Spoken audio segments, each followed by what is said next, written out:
It's Power 106 Brown Bag Mornings. Buenos dias. Good morning to you. Good morning. We got the homie Joe K in the house.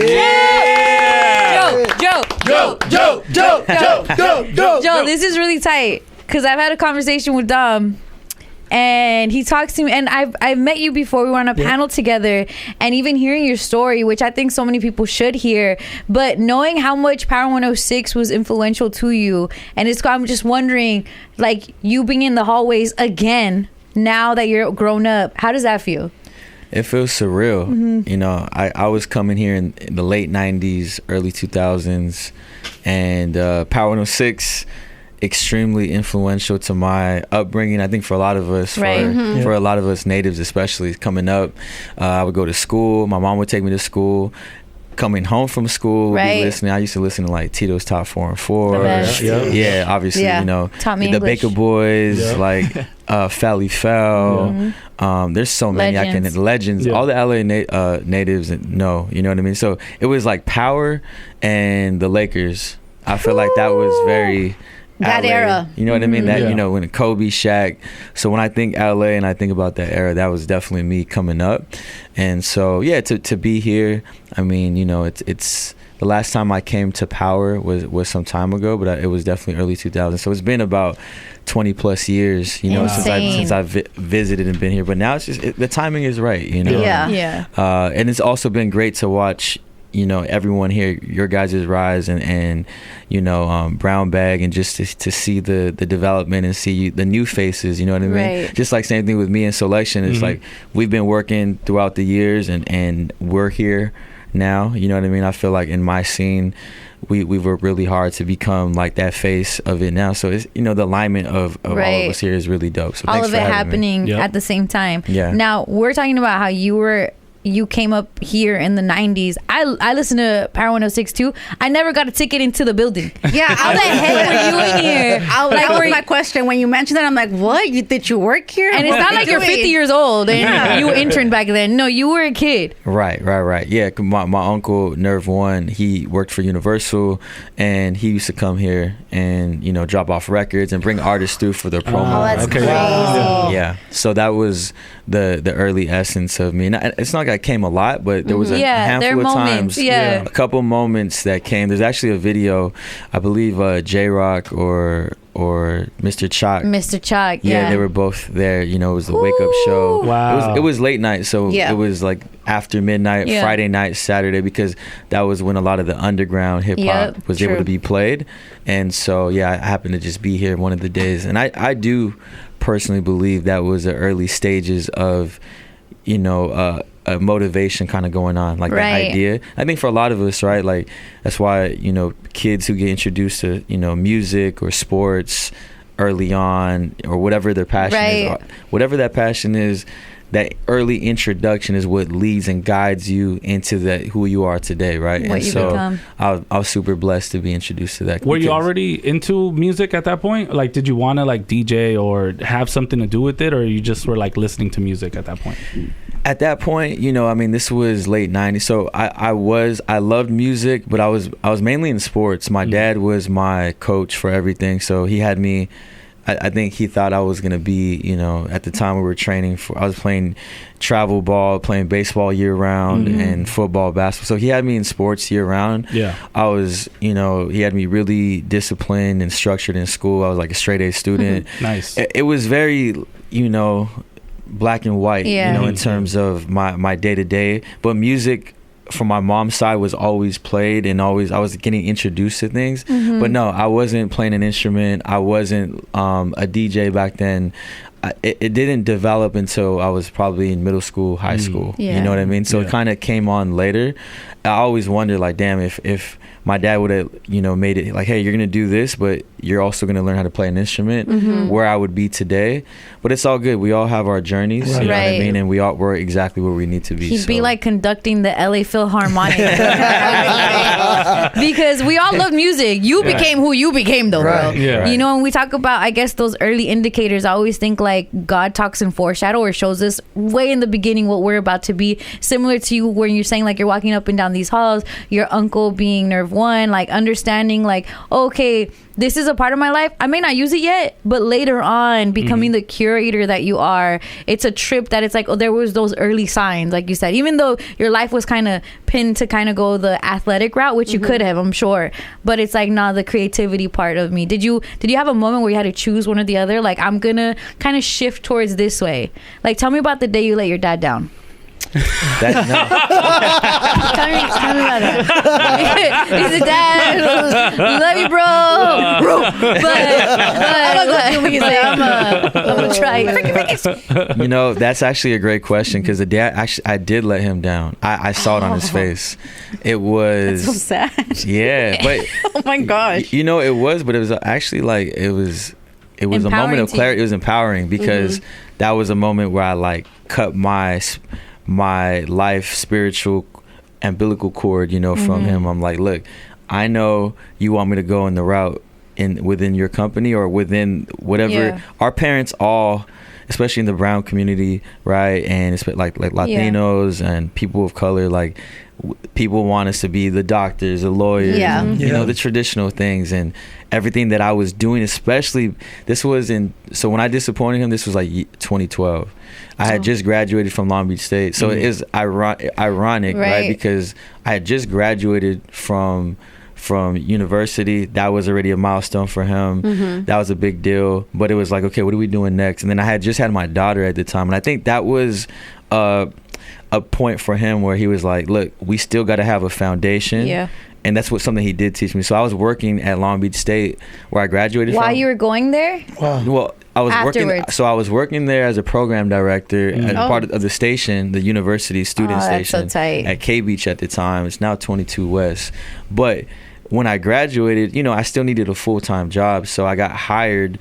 And I was part of the faculty. I was doing social media for the school. What? Crazy. Yeah, cool. Because I was always good. 2012? That's crazy. I was always good with so he was MySpace paging. Yeah, you were like Facebook. You were ahead of my time. So I was running the Facebook and Instagram. But anyways, like I was only there for 6 to 8 months, and what happened was there was a few opportunities to go to like Japan and Asia for Soulection. And I couldn't go because I didn't have enough paid time off. I didn't have enough PTO because I had just started. And that was a moment when I realized, like, I got to figure this out, because how am I, as this is my company, this is my brand. Right.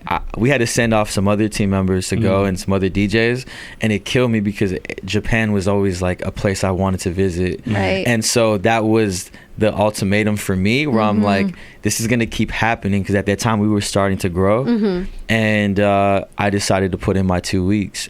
Mind you, I had just they created that job for me.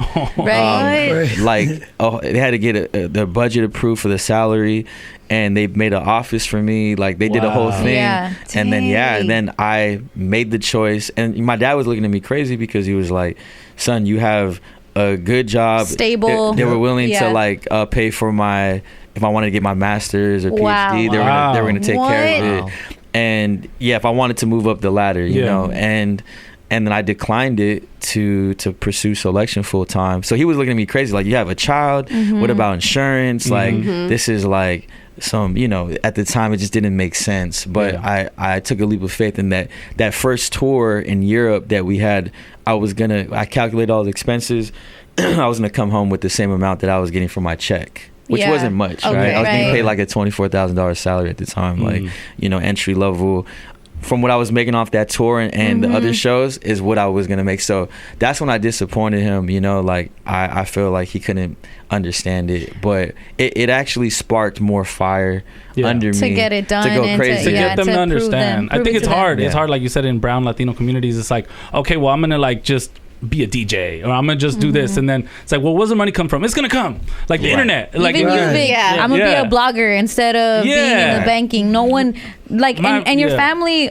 I guess they don't do it not out of love. Like, they're doing it lovingly. Like, bro, like, this is not stable. I want you to have a foundation and be good. And the same thing is like, especially when there's kids involved. My tia was always like, I'm gonna get you this county job. Like, you'll be good. And I'm like, I can't, tia. It's because they want that stable. I want to blog and talk about rap music. You don't understand. And they didn't understand until, until I got to Power 106. They're like, oh, I get it now. Okay, all right. I can turn on the radio and hear you. Okay, cool. I'll leave you alone. Right. Yeah. That extreme faith is very necessary, and there are points where you don't even know that it's going to work out, but you got to trust that it's got to work out because so much has been put on the line. And I know you saying being a father at that time, I was a teen mom. And so when I would go to like intern at radio stations, my mom didn't understand it. My son's father wasn't in his life. And they're like, you're purposely taking his mother away, not getting paid for it. And you just got to be like, this for later, Yep. And again, they're not misguiding you. It's just totally out of love, but you kind of at some point need to stand up against that.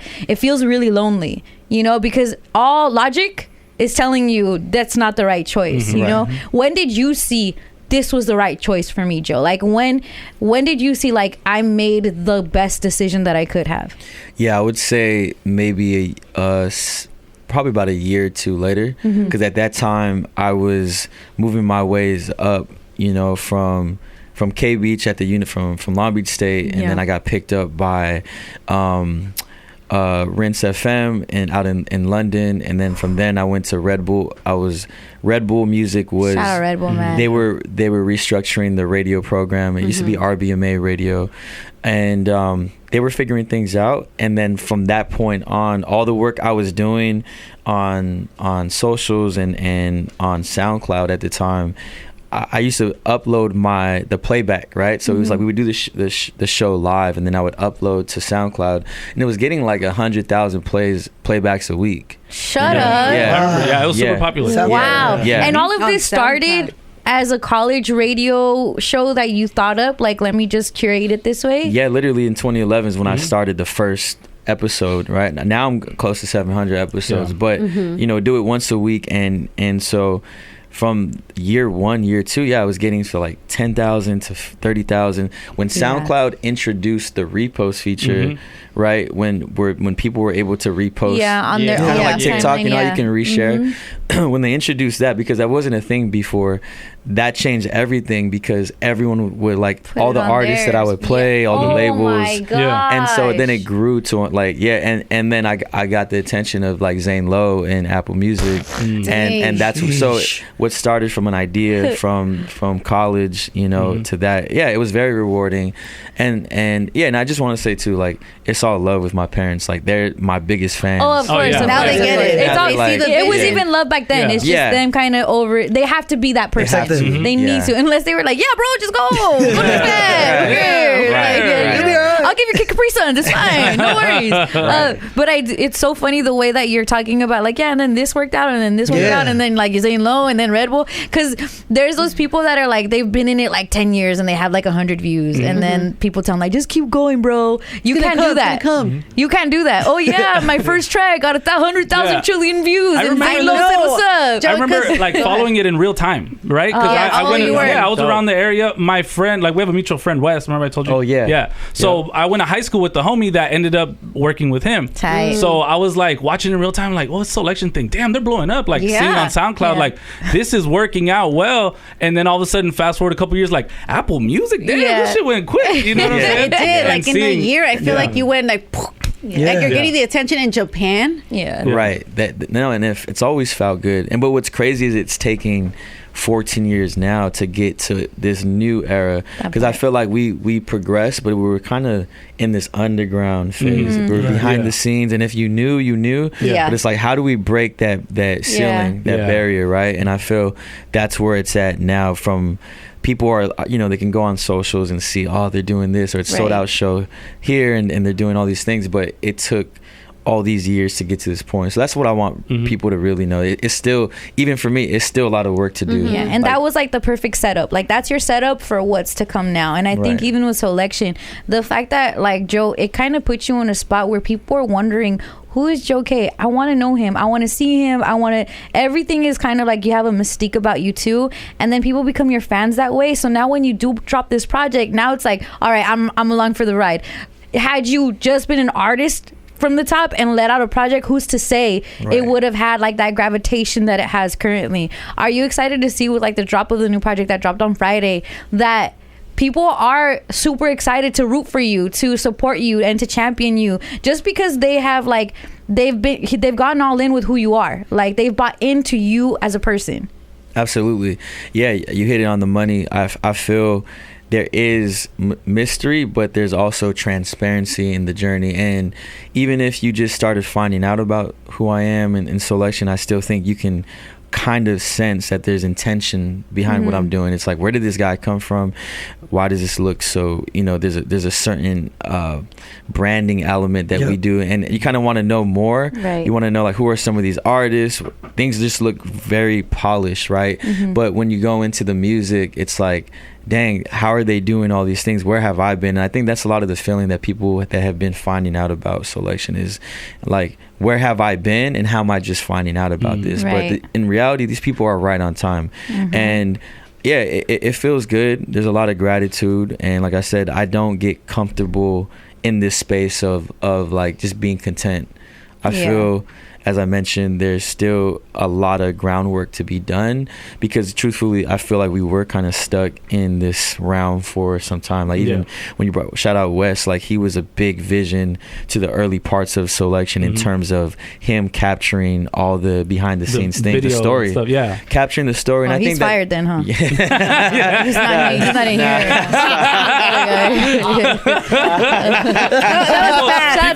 People grow. Part one, you. Nah, he's doing him. I was about to say, when you break up with someone, you're probably like the most like kind, like we come to like a if not now then when, and this chapter we all have our journey. You were chapter 1, but now it's time for chapter 2. To move on. But thank you. That's funny. Yeah, that's funny. That's actually really good. If not now then when. But speaking of that, that's why I came up with that title though, because even if people don't listen to the music or don't, like, people still got to hit play. Right. If they at least see the title, it's at least a life message. Right. So you don't have to know who I am. You don't have to even listen. But at least you see that message. And if that message can help you kind of like remind you to do the thing that you've been delaying on. Even if you linger on it for a little bit, and whatever that does in your brain, then that's... the passing by of like this message is worth it to you. Absolutely. I like that a lot. What is it about 2025 that's like, all right, that's it, now is the time, right now?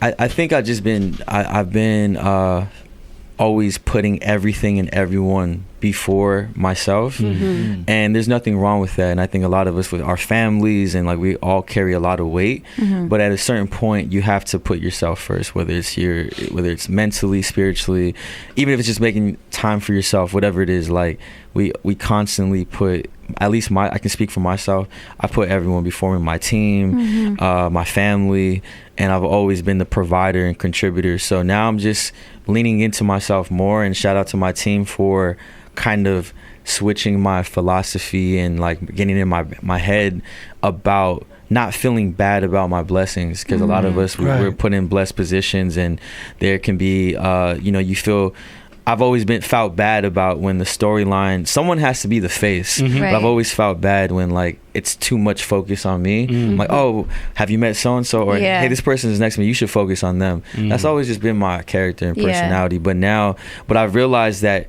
when I am connected and excited or correlated to things within Soulection or anything in general, those things always do much better on numbers, on data, on attention.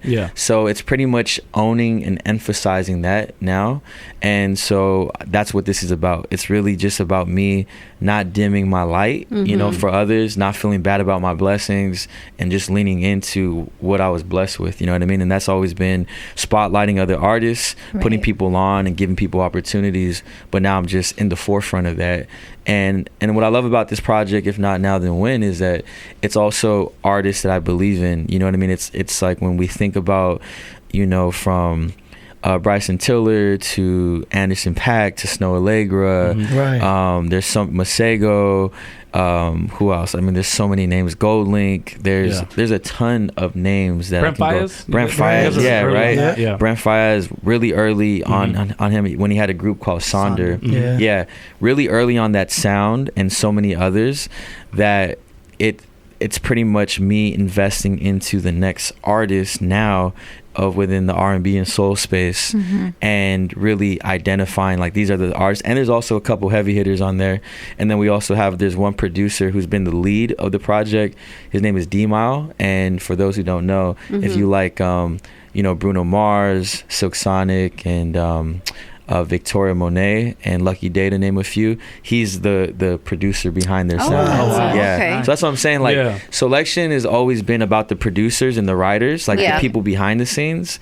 And so to have 2 records on the EP from him is like a big deal. That's beautiful. Like he literally left sessions with Bruno, or like he was leaving the sessions that we were doing to go work on the album with Bruno, and like Bruno's one of the biggest artists in the world. So that felt like that was a moment for me, to realize, to come to like, man, this guy doesn't. We recorded in Joshua Tree at my house out there, and he had to drive from the valley over there, right? Yeah. And for him to like 3 hours to be, Yeah. it's just the effort and the intention for someone to drive out when they're literally in these massive sessions with the biggest artists in the world to want to come work. That's all I needed to see to motivate me, so that you belong there too. That's you too, Right. And so the last thing I'll say, what I got from that was like, if you don't try, you'll never know. Because if I hadn't had asked him to be a part of this project, I wouldn't never have known that these people were down to work. Well, you know what I mean? So when I pitched the idea to all of them just over a text or on a phone call, I didn't even have to send them the deck or the PDF that we put this whole mood board and vision board. I just off a text, they were already down. And that felt amazing, because I doubted myself for so long. Like, who am I to come into this? And you still doubted yourself? After all these years, you still doubt yourself? I was doubting myself. Like, why am I doing this now?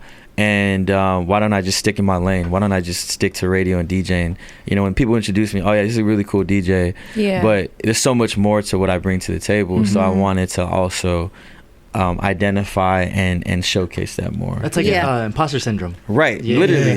It is imposter syndrome. There's a lot of self-sabotage, a lot of me in my head, and letting my friends or people, or the projection of insecurities of like what people may think. Right. But at the end of the day, you still got to move forward, because people are always going to have something to say. You know what I mean? So that's where I'm at now, and it's a really great mental space to be in. Of course. With this being your debut album, like how many records did you select from? There was probably like over 50 records to choose from. Yeah, and then 6. And there was there's a lot of ideas, and then there was maybe like a core, 10 to 20 that were all worthy of being on here. So I would say, choosing 6 tracks is a very difficult thing. Right. But what I do like about it is that it's so short that it kind of creates this like demand for like, damn, what's next? Or if you did that, like, what does the next one sound like? What does the album sound like? Amazing. And so I thought it was a great introduction, because my biggest pet peeve sometimes is when you have too many tracks on an album. We all get like ear fatigue. We get fatigue from listening to and the to quality too much. can go down. Yeah. This like too many skips and not enough listening. So I didn't want it. I rather, and that goes for every artist, I rather have 5 to 8 fire tracks out of 20 or 25, right? Being like, oh, that was a cool album, I really like only like these 4 or 5. That's actually a really bad ratio when you think about it. If someone has like 15 to 20 tracks, but you only like 2 to 4 tracks, that's like an F. That's like a fail in school. Like, you're thinking grades right now. I'm like, that's not you're a good student. That's not a good ratio. I don't want people to skip. Like, we get hit with so much content. Let's make it quality over quantity. So that was a big part of it. Yeah. You're like so deep. Yeah, my bad. No, it's like you say you live in Joshua Tree. No. Bye, Dom. Later, Dom. Say bye to the camera, Dom. Yes, bye. Like leaving again. That's crazy. My manager always leaving. But you're used to it, you said. Like you wake up in Joshua Tree. So no, you meditate, huh? So you do affirmations, huh? Oh, for sure. So I live in LA, but I have a house out there. Jeez. That's nice. Amazing. It's actually it's an Airbnb. It's like it's a short. So someone can stay at your crib. Yeah. It's booked up for Coachella, huh? Yeah, it is. But fun fact, I think I'm actually like I got an offer on the crib, so I might let it go. Real estate. But is it already like all curated, nice and dope? That's so why. Are they gonna buy it as is? Like they want all your furniture and stuff too? I hope they do because I don't want to deal with it. That drive from Joshua Tree to LA. Yeah. And then No, I hope they do. But yeah, I'm actually considering letting it go, just because, especially where I'm at with my career, it's so much work. Like, you know, a couple years back, you know, especially during 2020 and beyond, we're like, you know, let's diversify the portfolio. Let's get into a place where we have, and I love really like getting into real estate was an amazing experience, and just being able to design my space and my crib, it was a dope thing. But well, that's what you did during the pandemic. We were like, hey, let's go raw. PPP loans, what's up? You want a Louis? Let's go get one. But you were like, hey, let's do recreate a space in Joshua Tree. Well, I mean, everybody's definition of diversifying their portfolio is different. It's very different. It's like, ooh, a couch right here. So that's what that was about. I was like exploring because truthfully, a lot of my inspiration, like if I get writer's block or if I can't like come up with, if I'm just like not feeling motivated, looking at furniture or like designing a space kind of just gets my engine going. Wow. So I just kind of tapped into like the spatial design thing and interior design. That was like something that I was really passionate about. And at one point I thought I was going to get into like I thought I was going to build a whole portfolio of like houses that people can like stay at. And that's smart. Yeah, hospitality. Yeah, and it's never too late. Like I created my company called Timeless Living. It was just a way for me to flex like my love for aesthetically pleasing things. So, you know, because if you go to a Soulection show or you go to things that we do, you can tell that things are like tasteful, you know, like it's a curation, you know, experience. And I think it has to be more than just the music, right? And so, yeah, anyways, Joshua Tree has just been a place where I've always gone to disconnect. That's amazing. You know what I mean? Like it's like a quick reset for the day. It's only a 2-hour drive, so that's Target is for me. My kids are yelling at the crib. I'm like, I'm gonna go to Target. I'm gonna walk around the little furniture area with the fake plants, and then I reset. But yeah, you could go to Joshua Tree too. Yeah, so that was a place. But we recorded the project there, and I just like it because it brings a lot of clarity. And again, it showed me who was with it. Like if you pulled up here, that showed me that you were serious about this project. And then we recorded the rest of it in LA. So we split time. But yeah, that was a moment. And like even though I'm letting go of the house, I feel like that house served its purpose. I was about to say that. Yeah, because we recorded there. It'll always be special to me, like in terms of the initiation of this, like the early introduction of the music that came from there was special. So yeah, that was that, and that's kind of how I'm based out here in Los Angeles. That's amazing. I was curious to know, well, one, did anybody ever see that PDF? Did you ever even send it? I know. Honestly, when they come over the house, look, I made this for you, but nobody wanted to see it. Right. Honestly, I'm curious to see it now that she's a graphic designer. It came out. No, it was a really, I bet, especially because you're saying that you do interior design and all that stuff, and then it makes sense because all your sets, they always have a theme. Yeah, so I'm curious. The visuals. Yeah, so I did show it to them, and it kind of just put things in perspective and just kind of painted the picture of like what it's gonna look like. We turned all the rooms, you know, into studios and stuff like that. Beautiful. Yeah, so it's like you don't need much, you know what I mean? Yeah. And this whole project was self-funded, so I took a lot of pride in this one as well, and not having nothing wrong with my artists out there, my people that have majors and major backings off the first release, you know. But I really wanted my first one to be self-owned. We own our own masters, you know what I mean? Like we have full control of the music, the rights, and I'm also able to break bread with the whole team, even our A&R. Like everyone was a part of it, and it's like more of a team thing. Yeah. And we have control. So if it tanks, it's on us. If it does well, it's on us. But at least even when it comes to making our money back, you know what I mean? That's a huge thing, because what's the point of having this big vision and then we go into crazy debt? Because what a lot of people don't realize, especially if you're not in the industry, is that when you're taking a an advance from a label or a distributor or an investor, it's a loan. It's like getting a loan. You gotta pay it back. Yeah, you gotta pay it back. So our goal here is to generate revenue and to make money faster than being in debt, right? Exactly. Like I've brought up so many times, you don't need a $30,000 to $50,000 music video anymore, right? We do short form content. You have an iPhone or a DSLR camera, and you're able to just essentially just shoot, a visualizer for a couple of songs, break that up, and all it takes is 8 to 20 seconds to captivate an audience, right? And then all of a sudden, there's people that are creating dance challenges and all these different organic things if they resonate with the music, and that is so much more valuable, right? Than spending $30,000 to $50,000. So our whole goal here was to be like, man, let's break bread with the whole squad, with the family, and let's be cost efficient. Let's do it creatively, intentionally, and get to a point where like we're making our money back, off of $1 or within a couple months. So that, to me, that is the new way to go. You know what I mean? Because it sucks when I see my friends or certain people in debt, for project after project. You know what I mean? And doing it the old school way, where we don't really need that. It's a different era. Like today, y'all have your podcast, y'all have this as well. You have social media. You never know what's gonna hit. You know what I mean? You don't got to put all this money into certain things anymore. So yeah. I'm curious to know why you use like a Kari and like Isaiah Falls, who are like newcomers in R&B, when you have the relationship that dates back with Bryson, with Brent Fayez, Anderson .Paak. Those are all people you could have called up and been like, hey, remember when I put you on back then? Like, favor for a favor. I need this now. Why not use them, and why use the newcomers? So I'm glad you set that up. That was perfect because so I'm doing this EP that I just put out, If Not Now Then When. I have a second one coming out in the fall, and then we have the Soulection album next year. And that's the 15-year anniversary next year. Amazing. So we're aligning that Soulection album right for that moment. So all the heavy hitters, I mean, we can't, there's no one's entitled. We're not entitled. No one, at the end of the day in this game, people move on, some people forget, but it'll also be telling to see. Who forgot? I was about to say. I forgot. But who got Alzheimer's?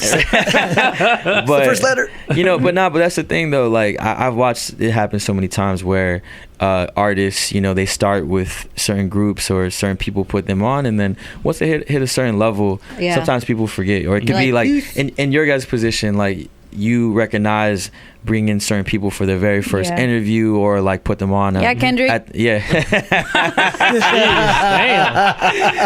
What's up? You know what I mean? Like who showed love to my early careers, who believed, who's playing my records before like I was who I was, right?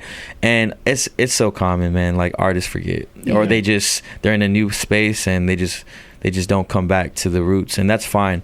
But for the album, we are gonna be tapping in with the hitters, you know what I mean? Gotta catch those checks, right? Those favors. Right. So it'll be nice to see, but I also think the work that I'm doing and that the team is doing on this EP and beyond, people are seeing the rollout, they're seeing all the support. Right. I think they want to be a part of it. Yeah, exactly. So you have to show proof of concept. Yeah. So we're doing that. We're reminding people that like, look, we're 14 years in, but we're still doing this. It's my first project, but this is how we're moving. So you definitely want to be a part of the album, you know what I mean? And so when that time comes, I think there's going to be a lot of great bigger names that we're waiting. So I wanted to savor and focus on artists that already got motion right now. Like if you look at Kari, maybe he's not a household name to like the general public, but if you're tapped in on the sounds, and and you're on social media, you've been seeing his sounds like on a lot of people's reels and TikToks, and I think that's the new wave that we're in, is like that.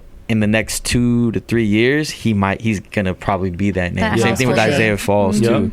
People like that. So it'll be good to see who comes out, in the new class. What was your favorite process of releasing this EP? Like, is it the writing? Is it actual release, like, what do you think is the favorite thing for you? The writing, the music, being a part of the sessions and just like choosing the sound direction. But I think the creative direction was probably the best thing. Like coming out, like what's the purpose? What's the messaging? What does it look like? That was probably the most exciting thing is coming up with the vision, having an idea here and seeing that. And then the most exciting thing is actually when we released last week and just seeing all the hard work that is now rolling out. And then we've like created such a great foundation and relationship with all of our partners. Everything in this game is all about relationships. It's about talent and it's about who you know. So if you're able to do both like equally or at the same level, you're gonna go higher because good people want to help good people. You know what I mean? And so when you have great people on your side, it's really important to have those relationships and not just to use people for your benefit. I'm talking about, you know, taking care and looking out for your people. So like our people at different streaming services and our partners at, you know, Amazon, right? We recorded part of the project there as well. So that saved me a lot of money, you know, because if you're not recording at home, or like again, when you want to have like 5 to 10 artists in a room and multiple rooms, man, the price, the cost, the engineers, it starts going up. Oh no, we're talking about like 10 to 20 bands that I was able. And don't let them be in there chilling. Don't let them be in there just talking and not getting to work. And I'm very like I'm sharing some of these rough numbers because of like this is just standard like business stuff of how much it costs to put money behind a project. And I'm just grateful for our partners to like just believe in the vision, because that was able to help me out as an independent artist, you know what I mean, and as an independent label. And so having our partners involved, we're able to strengthen certain things. And then when it comes to like playlists and you know, sponsorships and things like that, when we're doing our release parties or we need funding to do our next visual or whatever it is, we have these relationships, right? And so all those things it's crazy to see the photos on the billboards and out in London and out in New York, right? It's all about relationships. So that's probably been the best part, is seeing the team come together and flexing like just all the work that's been done over 14 years. And then my management team is just amazing. Like I really feel I have like the best management team, and they've helped take this from just like the underground or just like an idea of just like being on you know, on SoundCloud and the internet to like now being a bigger thing. So, chill, he left already. I know. He left you. You know that, right? We're gonna cut that part out. Joe,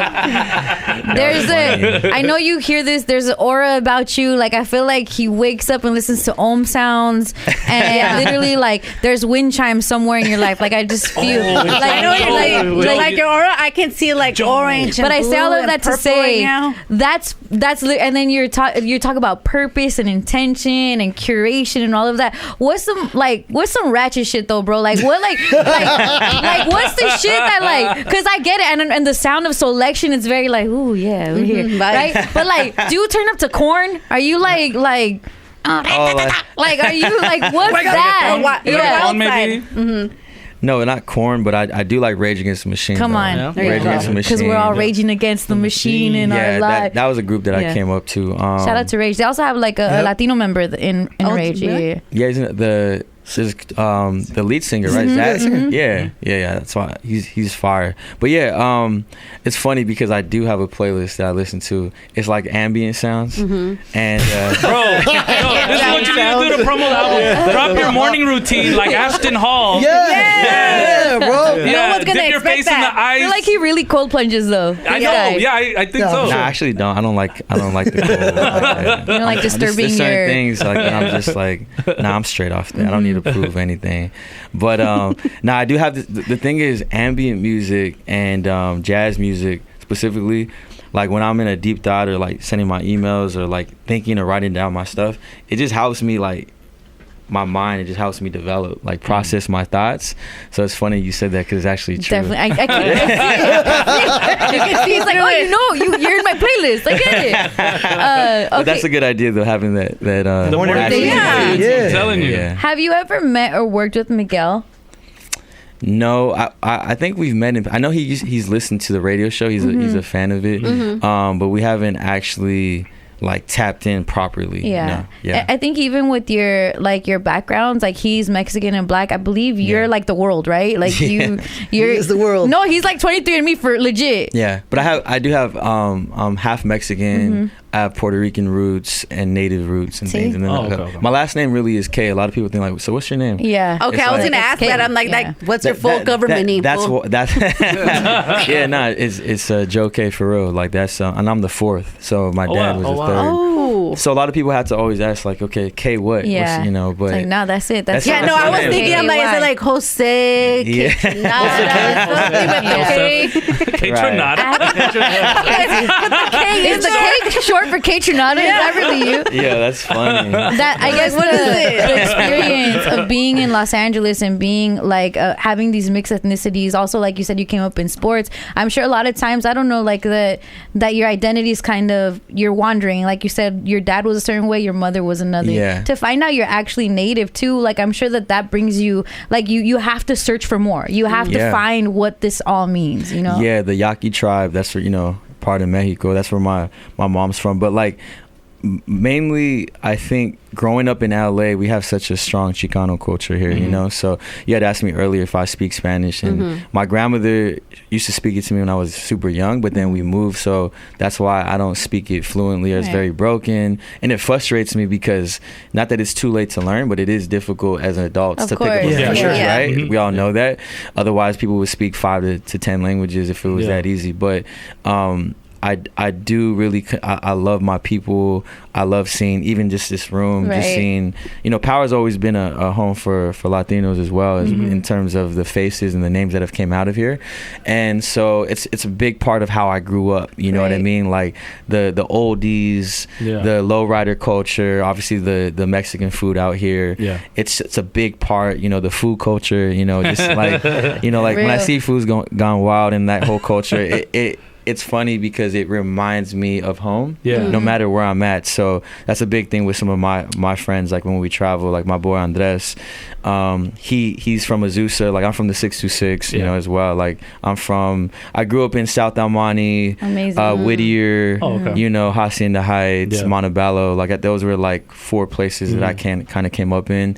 And so I have roots of all these different places, and I really try to rep like 626 a lot. You know, even if I don't speak on it, it's always going to be a part of who I am. And there's not a lot of people like that look like us that are traveling the world. Like I'm super blessed to have, you know, multiple passports filled up and to like experience different cultures, you know, and be embraced like by different cultures. And I love that, you know. So it's a big part of who I am and LA West Coast culture, and that's why the radio has been seeing Power 106 and the other networks like was a reason why I even wanted to get into radio like coming up. You know? So when you're coming up as a DJ, it's like DJing in the 626, of course, going to Long Beach State and stuff. Did you ever happen to hear of De Oro, who's also from the area, right? Yeah. And before he was De Oro, he was as a Panda.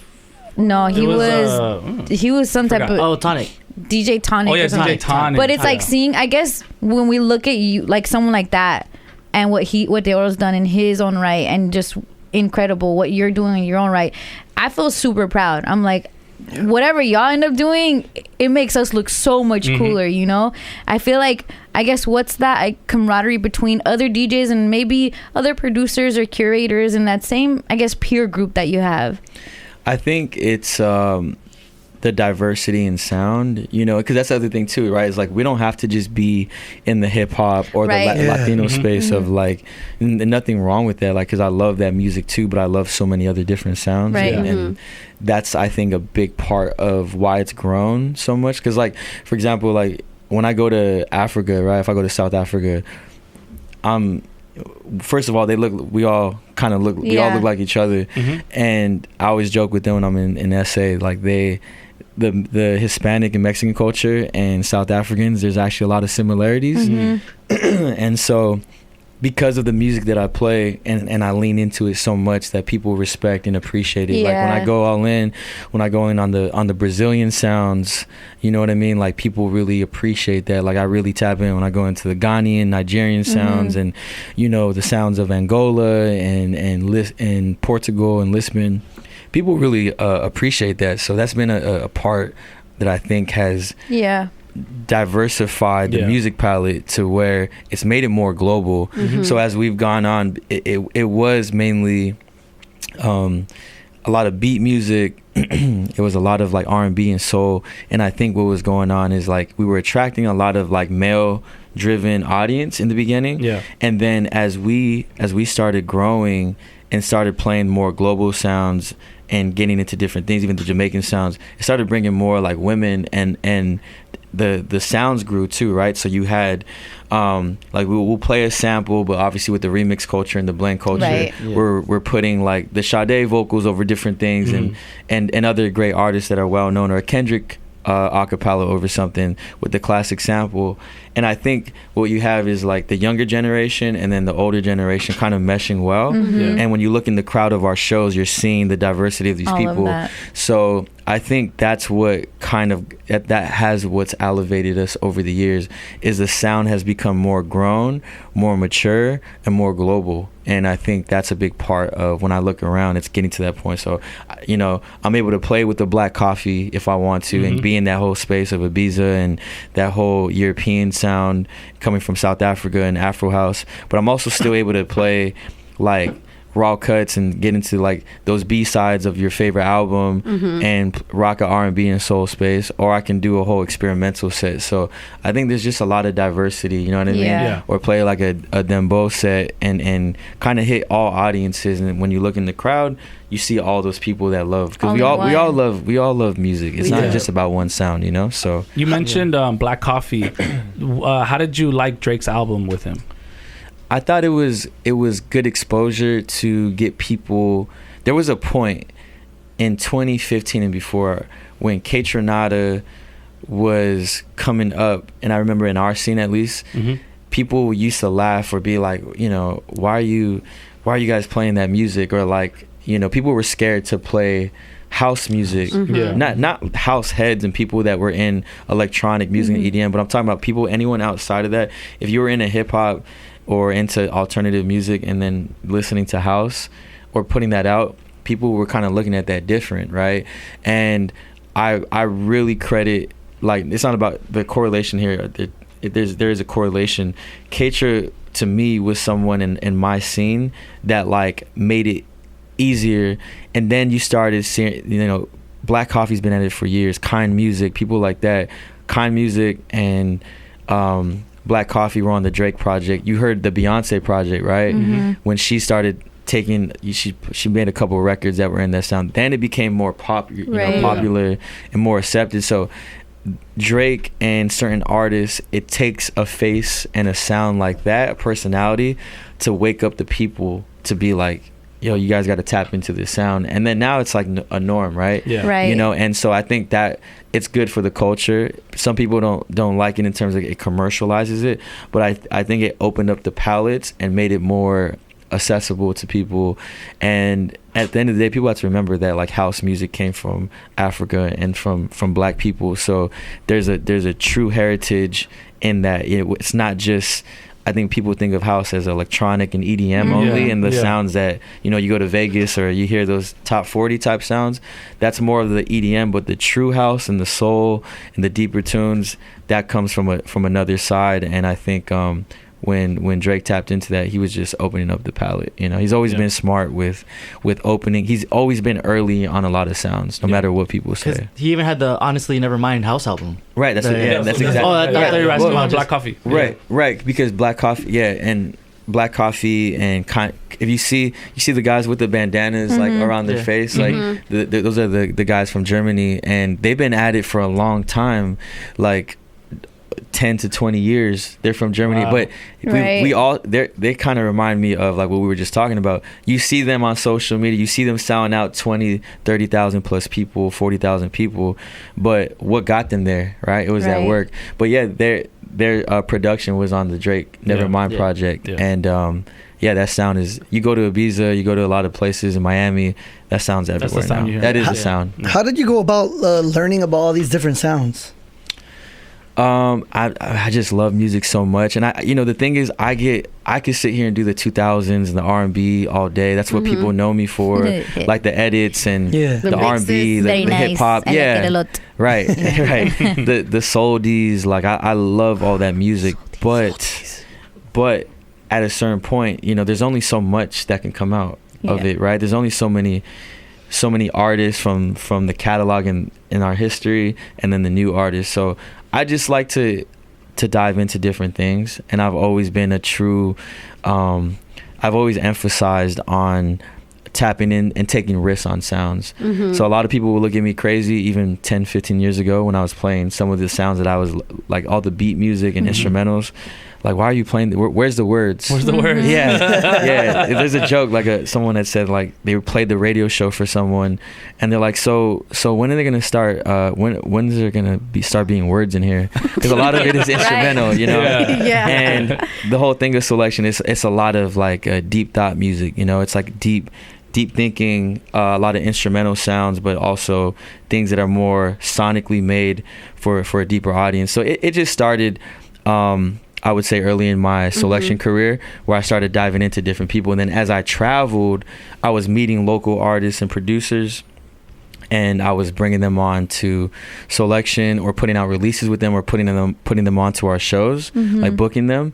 And they made different styles of music. So that's when the sound started to become more diverse in terms of like different genres and a fusion. Soulection is just one big fusion of all your favorite music, within the soul and electronic and R&B space of like just different sounds. You're going to get a little bit of everything.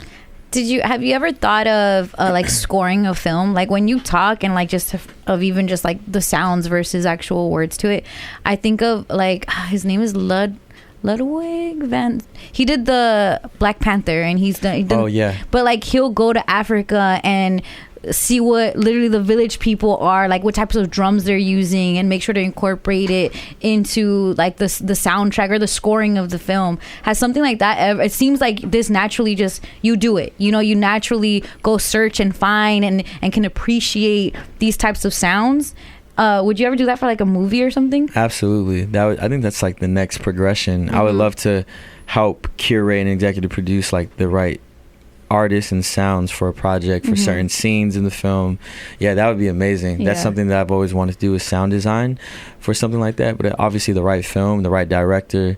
And I'm super open. I haven't leaned into that enough, so I think now that I have the right team around me, that's probably a natural progression. But I'm glad, to get into that. Yeah, because I can see a visual or see something and already see like hear a sound for it off the top. Like it'd be like, this sound is good for like this moment, Does it trip you out how you think is different how other people think? Like you can see a sound, or you can visualize certain things. No, I definitely embrace it more, and I think as I get older, it's getting more developed and more seasoned. You know what I mean? And so like I can hear a song or a sample and already in my head, it's not even just like on a DJ side, I'm just thinking about what that sound reminds me of, or what sound layers with that. So that's kind of how I process things now. Is it almost like for real when he says that when he hears music he sees color? Is it like that? Yeah, it's like that. That's a whole other gift. I don't see. Let's get there. Right. Aliens, where they at? Do you believe in them? Yes or no? I feel like you are one. Definitely. Yeah. I definitely think there's other beings. But yeah, I definitely. Have you had an encounter? Hey, Joshua Tree. I know, that's why I haven't seen something. My bad. What'd you say? No, I was just talking about the aliens. If you had an encounter. Oh yeah, no, I haven't had an encounter. I have but so many, bro. Yeah. But the seeing it as a color, but it's just a different approach. Yeah, you just have your own level. I definitely know. I think and process different. My friends tell me all the time, like, damn, you're weird. They're like, you're a little different. They're like, not right now. Homie strange. A little different. All right. So you were one of the first people I heard putting like Afro beats out there very early on, and then obviously it blew up, after. Right. What do you think is the next big sound in music? That's a great question, because we've seen the progression of, right now, so we've watched it from Afro beats and become this global sound, because we were seeing Latin artists and African artists cross over. Yeah, and I thought that was fire, together, right? yeah. They don't even speak the same language, but they were crossing over. So I thought that's good. I think right now where we're at is like the Afro house scene, which is again kind of stemming off of when you brought up Drake, right? And the Black Coffees, and there's so many other great producers, by the way, that are killing it. But Black Coffee and Kind Music are kind of like at the forefront, right, of it. That house is becoming that sound is becoming bigger. And then I also see a lot of Brazilian things going on, and I think the Brazilian funk, because you see a lot of the beats are so catchy, and the dances are really dope and creative, and you see a lot of people more than ever going to Brazil. And so I think that's a big sound. But I think right now we're in that dance music and electronic music is the biggest in the world, and it always will be. And like when you go to the festivals, that's why you see 100,000 plus people at these things, or that's why they get paid the most. You know what I mean? Electronic music is like the biggest in my opinion. So I think we're in that realm right now of the Afro house, and you're just seeing a lot of it's hard to say, but all I can really tell is that there's a big crossover of different cultures and artists, different genres that were doing one thing are now trying out different sounds. That's so tight. yeah, it's like the Pangea of literally music. Yeah, so that's kind of where I see things at right now. It's always tough because it's always changing. It seems like every 2 or 3 years. Yeah, exactly. That's why I'm like, okay, I seen Afro beats that had like its moment. Not that it's going anywhere necessarily. Then Bow too. There's just kind of always something. Dominican music. Yeah, that's that music is fire, and it all kind of they all share like certain drums and like certain sounds that you can like layer them over, and you're like, man, they have the same sounds, just different languages, different cadences, and things like that. But yeah, I feel like if you layer a dembow record and a Brazilian funk, like a baile funk record, if you play them back to back, they kind of have the same drums, the same sound kits that they're using, and that's why music is like sonic, because you don't have to understand what they're saying. Show me. My bad, I was just like talking about the lyrics. No, like show me, like play me the song. Make the sound. No, I would have to there's definitely, if you listen to Selection Radio, because right now what you're doing is you're seeing things that I can't like see because you're like your brain is like right. It's like, sorry, that was in my head right now. I just heard Brazilian and I want Fogo de Chao, bro. No, but the thing is, if you come to a show, I'm playing all that music. You know what I mean? So in 1 hour or 2 hours, you'll hear me go. Yeah, but your shows are in Ibiza. Fun fact, I haven't even played there yet, but I feel well, it's coming. They do this right. When's the next show? But serious. Yeah, no. But if you come to a show, which we just did a whole string of shows, celebrating 14 years. I actually have a tour coming up, and it starts later this month, and I'm doing smaller cities purposely to just put the flag down. Like, I've never been to Charlotte. Okay. I've never been to Minnesota, like Minneapolis, right? I've never been to Tampa. I've always gone to like the big cities, right? Because it's just way easier, bigger audiences. But now we're intentionally putting the flag down in these smaller cities to start the first leg of the tour, and it's just been really cool. So like, no matter where you see me play, you're always gonna get different styles of sounds and flavors and stuff like that. So okay, I got another question. So you're from the 626. Yeah, I want to ask you about my good friend, Lefty Gunplay. What's your thoughts on him? Lefty? That he needs saving? It's okay, you can say it. Well, he's take him to Joshua Tree. Fellow 626. You know what's crazy? I didn't even know that. You didn't know that? No, I didn't know that. 626 Bowl and Pork. From BP. Yeah. Yeah, because I went to school in Hacienda Heights, and right there by La Puente and all those places. A lot of his Bassett music was right there. A lot of his music shouts out a lot of things, like, oh, my girl from La Puente, West Covina. Yeah, his girl in Whittier. He has a girl in Whittier. It's a lot of stuff like that. Yeah, I mean, for the natives, shoot, that's crazy. I didn't even know that, by the way, because I haven't like tapped in on his music like that. But anyone coming out from our ends is dope, because there's not many of us. Clearly you listen to a lot of music, right? But what kind of music did you actually grow up listening to? Because you grew up with your grandma too. Yeah. And that was all Spanish. Yeah. So my grandmother that was you know, she on the Mexican side, so I heard everything, you know. But a lot of the main music was a lot of soul, R&B, and soldies. That was the main. Soldies is such a tight word. I It's barely so heard cool. I know. right now. Why did I just discover it like too. a couple weeks ago? You probably said it forever and know it. Did you but invent soldies? I love this term? word. I love me too. I love it because we think oldies, but then there's like we hear all the new artists that have been coming out that have been kind of coming from that round, Right. Like these Sacred Inspired Souls. by yeah. There's a couple record labels, but one of them is Daptone Records, and they're the ones putting out all like the Altons, and like there's a couple of groups and bands that they put out that are all within the same sonics, but they're making music that's inspired by the 70s, you know, and the stuff that we grew up. Who sings that song La Vida es Fría? Is it Joey Quinones? Yeah. No, that's No, it's Jay, I know that's not Joey Quinones. No, it's somebody else. Jason? I don't know. I'm But- thinking but I know- that vibe. You Rose. Yeah, That's what I'm and thinking it's right cool now. if you notice. I heard Kuko's latest Yeah. single, Kuko. and he's going into that That's round. Yeah. Like he's tapping into his roots, Shout out Kuko. you know, and I love that sound, and so that's why I think these Sacred Souls, for example, did very well. Yeah, they're great. Coming out of San Diego, and that sound, everyone loves it, you know. Even someone like October London, Oh, yeah. he has Oh, that oh. Marvin Gaye Right. sound, Yeah. but like you don't hear voices like that Yeah. anymore, you know. And I think it's so dope to hear that. So when I use the word soldies, I love it. I- It encompasses it all of it, not encompasses- just the oldies, but but the also new. the soul of the oldies. Boom. Yeah. right? But what, is exactly. this a term that has like? It's a newer term, and I feel like that's what I don't know if, like for example, because they're the biggest in my opinion right now. These Sacred Souls out of the newer group, I feel like that's what I would classify them as. I mean, what would you? I mean, it's definitely No, soul it's for music. sure soul, yeah. Yeah. If we want to, What the right? oldie feel. But Yeah. right, so I say soldies because it's like the modern with the classic sound. It's like new production, but with new lyrics and new styles, right? So I love that sound. Yeah, same. I think there needs to be more of that. Yeah. Yeah. To be honest, Have you Like- heard the new Duran Jones album? It has a lot of like house. Oh, inspired does it? music. Yeah. No, I actually a lot haven't. of- Thanks for reminding me. I know they just dropped. I need to tap in. And Duran Jones has also been a part of that movement Yeah. too.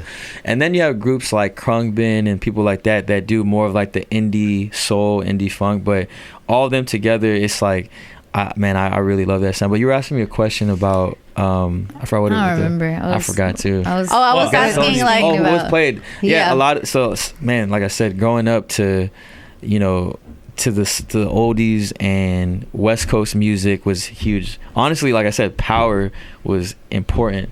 Like growing up to Pac, you know, hearing Pac on the radio is something like we can only talk about to our kids, Yeah. to our family, but like hearing all those classics, or I had to back in then we didn't have, you know, the tech that we have today. So if I wanted to listen to a song It was on the on radio. demand, I had to like have my cassette in and hit Yeah. record. And then you have Yeah. Felly's voice on it. Right. And every couple hours they would kind of Yeah. go, Yeah. but they would shuffle back, it would rotate.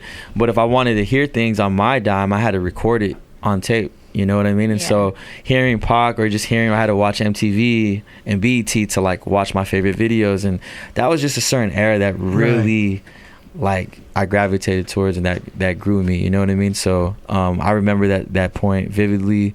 But yeah, a lot of soul music, R&B, neo soul, and that's kind of what made me, you know. When someone asks you like, what do you do? Like, what is your response? Since you kind of are, Like your like, title. you do so many different things. What do you feel like you is like the main thing, or like that main title you can rep? Man, that's a great question, because I personally don't like just being defined as a DJ. Personally, I do so much more than that. There's like nowadays there's a million of us. Anyone has access to just being a DJ, right? And or a producer, but I really consider myself just like an artist, a creative, and also an entrepreneur first. I'm a businessman, because a lot of people don't even see that side of me. Like I'm really, like as soon as I get out of this interview, this session, we got like 2 or 3 calls. You know, they're each about an hour to 2 hours each. I got to meet with my team. We have our weeklies every Monday at 1 p.m. and we pretty much strategize our whole week and the rest of the year. We're already planning for 2025 or 2026, going into 2027. So our whole year is already booked up. Dang. We're already, so these are things, I mean, it's not like I don't showcase any of this, but I I really like love the business side of what I do, and I have a team. I oversee a team along with my management team that helps run the businesses. I'm very involved. I'm not just this creative that, like, I wish I could just wake up and be creative all day, but I want people to really know that, like, man, I'm really involved with my staff and my crew, and I really get out the mud, you know, with them every week. And I wish I had more time for creative, but I'm damn near on calls like during the week a good 60 to 70% of the day. Dang. You know what I mean? I'm on calls like 5 to 8 hours a day. Wow. You know, so by the time I have time to create, you're burnt out. Yeah, I'm burned out. So that's why I take the weekends when I'm not touring or doing shows. I'm decompressing and I'm doing things to kind of like strengthen my mind. But yeah, I am a DJ, and I would say also too, I can't even forget, so I forgot, is the radio side. Like, yes, I'm not doing a daily wake up show or doing a podcast every day, but I have to submit a 2-hour radio show every single day, or not every day, every week, and that takes a lot of work in the midst of what I'm doing. And I've been doing it for 14 years, you know, every week, no matter if I'm in the middle of wherever, if I have a show that night, I got to still deliver an episode. And there's people that really rely on these shows, you know, like people really listen to Soulection Radio every episode like it's like church. You know, I've had people tell me that, you know, they had a fear of flying and that they listened to the show while they were flying and it helped them overcome that fear. I've had people, you know, like being in the hospital or losing a loved one, and that listening to the radio show was their moment of when they're connecting. Wow. It's like I've heard so many, you know, people are in dialysis. Like I've heard so many crazy stories, people, you know, heavy stories that people have shared during my travels, and that's why I'm like, man, this show is bigger than me. I have a commitment, you know. I've had this one fire producer from Johannesburg in South Africa is like, man, by you putting my songs on your playlist and on the radio show, like I was able to like pay my rent for the next 3 to 6 months. You know, the currency is different, right? So I'm like, there's days where I don't want to do it, I don't want to show up, but I still show up, you know, and that's always just been a thing for me. So radio host for first, DJ, right? But obviously entrepreneur, like that's how I like to be defined as now, you know. So a lot of different things, but just a creative, you know what I mean, a passionate guy, you know, I would say. Just a chill guy. Do you just describe yourself? Just here vibing. Yeah. Like on Tinder? Is that what it was? What's your profile say? I don't even have one. I promise you, I've never had one. Shoot, like IG is literally IG is SoundCloud.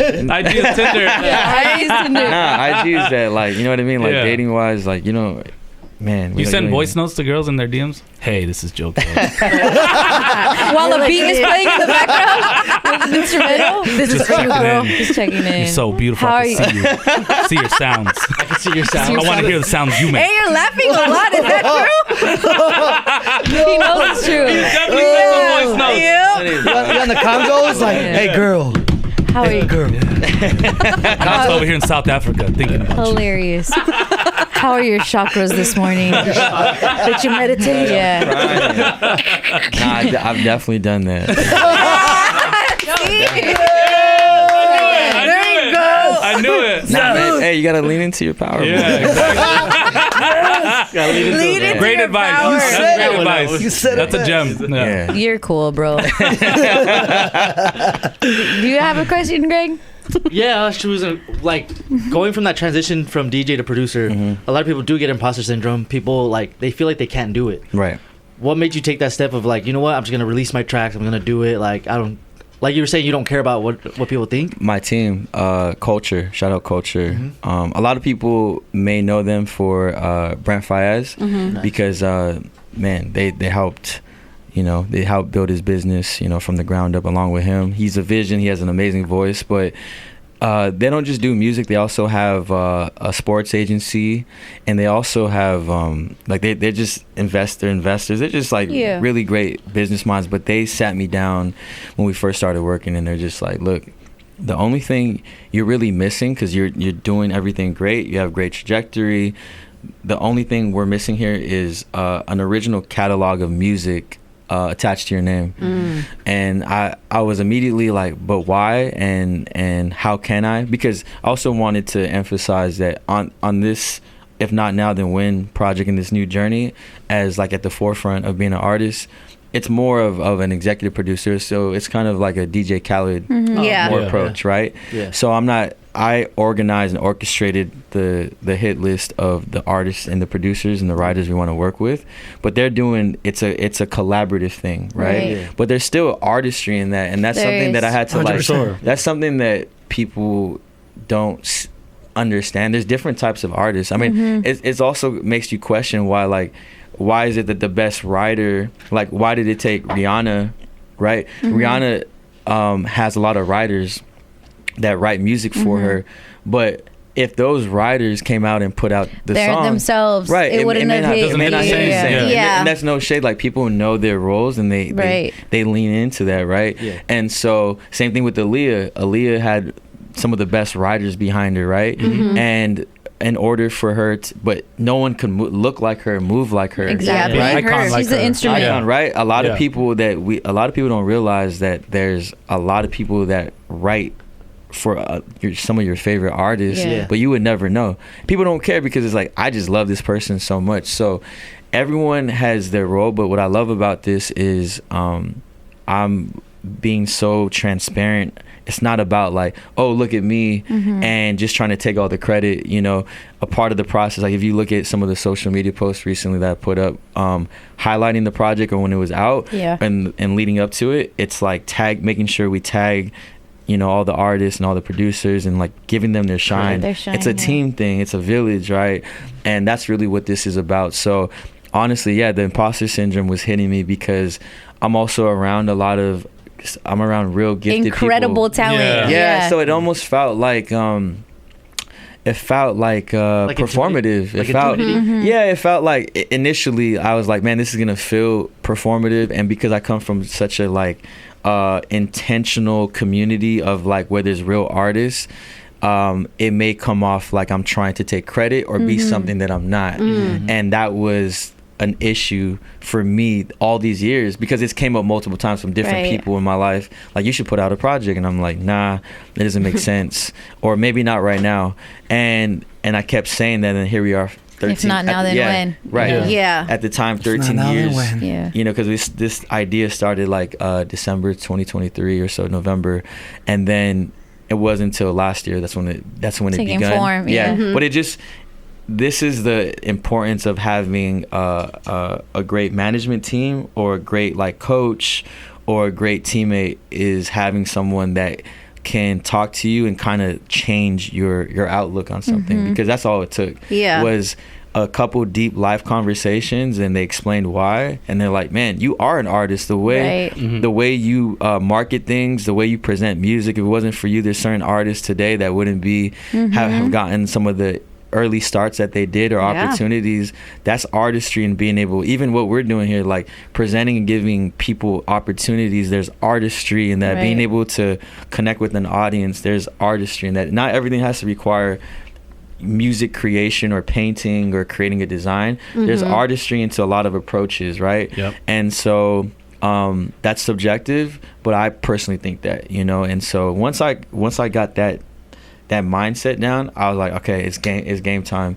So it was just a quick pivot, and it was something like, bro, you've been doing this your whole career already. You know what I mean? Because it's no different from the radio show or the playlist, right? I'm curating playlists and sounds and all these things on reels. I'm putting songs together.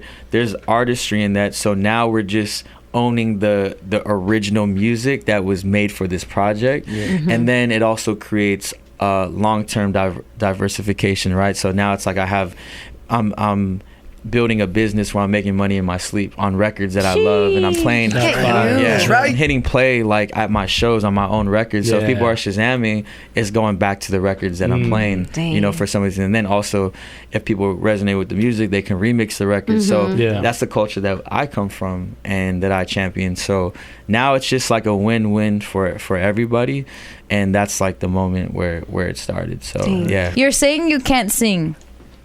Yeah, no, I definitely can't Oh, sing. Yeah. that's what I was gonna ask him. If you can be Have you- honest and Oh, thought like, trust hey, me. when you were Have like you tried? yeah. No, trust me, if I could sing, people would know. It'd be up. It'd be up. Okay, but did you try it when you were in the studio? Like, hey, let me lay some vocals. Nah, I just knew. I just know I can't sing. You never thought about like giving some ad libs or Yeah. something? I thought about that, but nah. I leave that for Khaled and a couple others. Got you, Yeah. yeah. Like I'm not trying to be all up in the camera like that all the time. And no, that was I feel like that is the stereotype that this role has. Yeah. And I don't really want to be that. You Yeah. know, I feel like there's enough of that, and I really want it to be about the artists and stuff like that. And we're just in a new age where I feel like I can still do things, and you know, I am in a couple of my visualizers with the artists and stuff like that, but I'm doing it tastefully in my own style. Yeah. And making it feel like me, and not trying to be, you know, All in the video. Yeah, Say it. if I'm gonna say something as an ad lib, it got to be like something important, Something but meaningful. I'm not just in there to just do things. There's no diss to people who do that. You know, Yeah. it's just not me. It's just enough of that. Intention. Yeah. Is there a Joe K rap song somewhere hidden in the vault? Oh, that's a great question. No, there's not. Like, I just kind of always known my gifts, You know, yeah. and flowing, rapping, writing just wasn't it. So nah. I be messing around with my friends. We freestyle Freestyle? sometimes. Yeah. Okay, so then you do there it a is. little. It's coming. Yeah, it was just messing around, Yeah. but nothing serious. I would never let that hit the hit the airwaves. Hey, that's what Don't you do said me like before, that. and then you had that deep talk. If not now, then when? Man, come on. Knick-knack, Hilarious. paddywhack, That's DoorDash. perfect. You know what I'm saying? Yeah. Joe K, thank you for coming by, Yeah, thank bro. you. I love this conversation. Yeah. Yeah. Joe K, the EP is out now. If not now, then when? And this is just a prequel because we're getting a full-on album next year. Yes, a Soulection album, and it'll be, you know, all of our favorite artists on that project. You know what I mean? Amazing. So, yeah. But enjoy this moment. Enjoy the right now. And if that makes you think of anything, if not now, then when? Do it. Do it. Pay that ticket. Pay your bills.